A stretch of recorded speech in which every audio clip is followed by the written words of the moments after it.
क्या आपने कभी सोचा है कि अगर आप इतने खूबसूरत हो जाएं कि हर कदम पर लोग आपको देखते रह जाएं, तो क्या ये ब्लेसिंग होगी या कर्स? आपका डियर लिसनर्स, हमारे चैनल पर स्वागत है, जहां कहानियां सिर्फ सुनी नहीं जाती, महसूस की जाती हैं।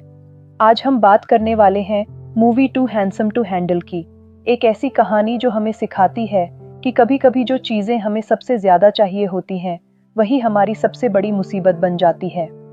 मेसन परिवार की कहानी कुछ अलग ही थी। जेनरेशन से ये फैमिली अपनी एक्स्ट्रॉर्डिनरी ब्यूटी के लिए मशहूर थी। उनकी खूबसूरती ही उनका बिजनेस मॉडल था। सबसे ओल्डर बेटा सोशल मीडिया का स्टार था, जिसके मिलियंस फॉलोअर्स थे, सिर्फ उसके चेहरे की वजह से। वो यंग कपल्स की डेटिंग में भी हेल्प करता था। उसका फादर पार्कर एक रियल लाइफ कैसनोवा था, जिसने अपनी जवानी में 1200 से ज्यादा गर्ल्स को डेट किया था। लेकिन सबसे इंटरेस्टिंग कैरेक्टर था उनका छोटा बेटा कॉलिन। परिवार में सबसे हैंडसम होने के बावजूद वो सबसे ज्यादा परेशान था। वो चाहता था कि वो एक नॉर्मल लाइफ जी सके, लेकिन रियलिटी ये थी कि जब भी वो बाहर निकलता, गर्ल्स का एक पूरा क्राउड उसके पीछे लग जाता। कुछ की नाक से खून निकलने लगता, कुछ अपने बाल नोचने लगती। कॉलिन का ये कर्स इतना गंभीर था कि उससे आज तक किसी गर्ल से नॉर्मल बात तक नहीं हो पाई थी। वो घर से स्टडी करता था और बाहर जाने से डरता था। उसकी बस एक कंपेनियन थी, उसकी पेट फिश, जिससे वो कार्ड्स खेलते हुए बातें करता रहता। परिवार कॉलिन की घर पर रहने की आदत से परेशान था। उन्होंने एक प्लान बनाया, फेक पॉवर्टी का नाटक करना, ताकि कॉलिन को स्कूल जाने पर मजबूर किया जा सके। एक रात कॉलिन ने सुना कि उसके पेरेंट्स कह रहे हैं कि अब सिर्फ एग्स का ब्रेकफास्ट होगा, ताकि उसकी होम एजुकेशन के लिए पैसे बचाए जा सकें। ये सुनकर कॉलिन को गिल्ट फील हुआ और उसने स्कूल जाने का डिसीजन लिया। लेकिन कॉलिन ने एक कंडीशन रखी, वो सिर्फ बॉयज स्कूल जाएगा। फैमिली थोड़ी डिसअपॉइंटेड थी, लेकिन कम से कम वो घर से बाहर तो निकल रहा था। स्कूल के पहले दिन कॉलिन ने हेलमेट पहनकर जाने की स्ट्रैटेजी अपनाई। उसने सोचा कि इससे उसकी आइडेंटिटी छुप जाएगी, लेकिन उल्टा हुआ। हेलमेट की वजह से सारे बच्चे उसे ही देखने लगे। स्कॉटी नाम के बुली और उसके फ्रेंड्स ने कॉलिन को टारगेट किया। जब क्लास में टीचर ने उसे हेलमेट उतारने को कहा, तो कॉलिन ने मजबूरी में अपना फेस दिखा दिया। कॉलिन के हैंडसम फेस को देखते ही टीचर को शॉक लगा और वो सीधे हॉस्पिटल पहुंच गई। कॉलिन भागने की कोशिश करता है, लेकिन बुलीज उसे स्टोर रूम में ले जाकर बताते हैं कि वो पिछले 3 साल से फेल हो रहे हैं, क्योंकि स्कॉटी को गर्ल्स स्कूल की सबसे ब्यूटीफुल गर्ल अमांडा के साथ प्रॉम जाना है। अमांडा सिर्फ हैंडसम बॉयज से बात करती है, इसलिए वो कॉलिन को अपना मैसेंजर बनाना चाहते हैं। उन्होंने कीवी नाम के एक ऑनेस्ट बॉय को भी डराकर उसका साथी बना दिया। कॉलिन ने प्रिंसिपल से कंप्लेन की, लेकिन प्रिंसिपल खुद अपने बेटे से परेशान था। उसने कॉलिन से कहा कि वो जल्दी से उसकी कोई गर्लफ्रेंड बना दे, ताकि वो स्कूल छोड़ दे। कीवी से कॉलिन को एक अच्छा फ्रेंड मिल गया। अगले दिन जब वो दोनों गर्ल्स स्कूल गए, तो गर्ल्स ने हेलमेट वाले लड़के को बाहर निकालने के लिए प्रोटेस्ट किया। जैसे ही कॉलिन ने हेलमेट उतारा, पूरे स्कूल में तहलका मच गया। कुछ ही घंटों में टीवी पर न्यूज़ आने लगी कि कॉलिन की वजह से गर्ल्स पागल हो रही हैं। अमांडा को भी न्यूज़ में देखकर कॉलिन से प्यार हो गया। उसने डिसाइड किया कि वो कॉलिन को पाकर ही रहेगी। जब न्यूज़ फैली, तो हजारों गर्ल्स कॉलिन के घर के बाहर इकट्ठा होने लगी। उसके परिवार ने घर में एंट्री के लिए टिकट्स बेचकर पैसे कमाने शुरू कर दिए। कॉलिन को अपने फैमिली की इस बिट्रेयल का पता चल गया। जब फैमिली ने उसे वापस बुलाया, तो उसने साफ इनकार कर दिया। सबसे दुखद बात यह थी कि इस भगदड़ में उसकी प्यारी फिश भी कमजोर हो गई थी। कॉलिन अब एक बिल्डिंग की रूफटॉप पर गर्ल्स से छुपता फिर रहा था। अचानक पीछे से एक लड़की ने आकर कहा, छलांग लगाने का तो प्लान नहीं है तुम्हारा? कॉलिन हैरान रह गया, क्योंकि वो पहली गर्ल थी जो उसे देखकर बेहोश नहीं हुई। उसे देखकर कॉलिन के दिल की हार्टबीट तेज हो गई, लेकिन वो कुछ बोल नहीं पाया। वो गर्ल भी कुछ नहीं बोली और चली गई। अब कॉलिन रात कीवी के घर गुजारता है, जहाँ कीवी और उसकी ग्रैंडमदर उसका खूब ख्याल रखते हैं। कीवी के रूम में रेयर कार्ड्स देखकर कॉलिन खुश हो जाता है, क्योंकि उसे भी कार्ड कलेक्टिंग का शौक था। अगले दिन वो रूफटॉप वाली गर्ल को खोजने गर्ल्स स्कूल जाते हैं। वहाँ उन्हें अमांडा मिल जाती है, जिसे वो स्कॉटी का लेटर दे देते हैं। अमांडा कॉलिन की ब्यूटी से अनअफेक्टेड होने का नाटक करती है, लेकिन कॉलिन के जाने के बाद उसकी भी नाक से खून निकलने लगता है। कुछ दिन बाद कॉलिन और कीवी की अच्छी फ्रेंडशिप हो जाती है। कीवी कॉलिन को फुटबॉल मैच देखने ले जाता है, जहां वो रे नाम की गर्ल से मिलने जाता था, जिसे वो प्यार करता था। मैच के बाद कॉलिन की नज़र अचानक उसी रूफटॉप गर्ल पर जाती है। कीवी उन्हें मिलवाता है और बताता है कि उसका नाम रे है। कॉलिन को पता चलता है कि कीवी भी इसी गर्ल को पसंद करता है। रे और कीवी अच्छे फ्रेंड्स थे। उन्हें साथ देखकर कॉलिन को जेलसी होने लगती है। रात को वो ठीक से सो भी नहीं पाता।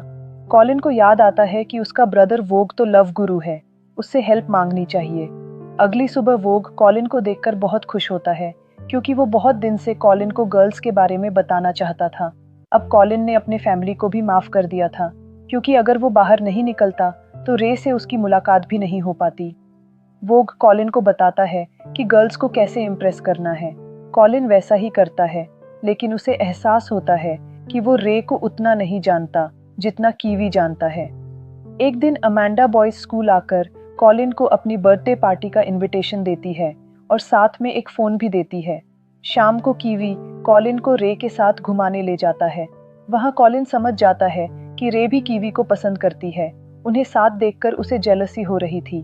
बाद में जब कीवी चला जाता है, कॉलिन सीधे रे से पूछ लेता है कि क्या वो कीवी को पसंद करती है।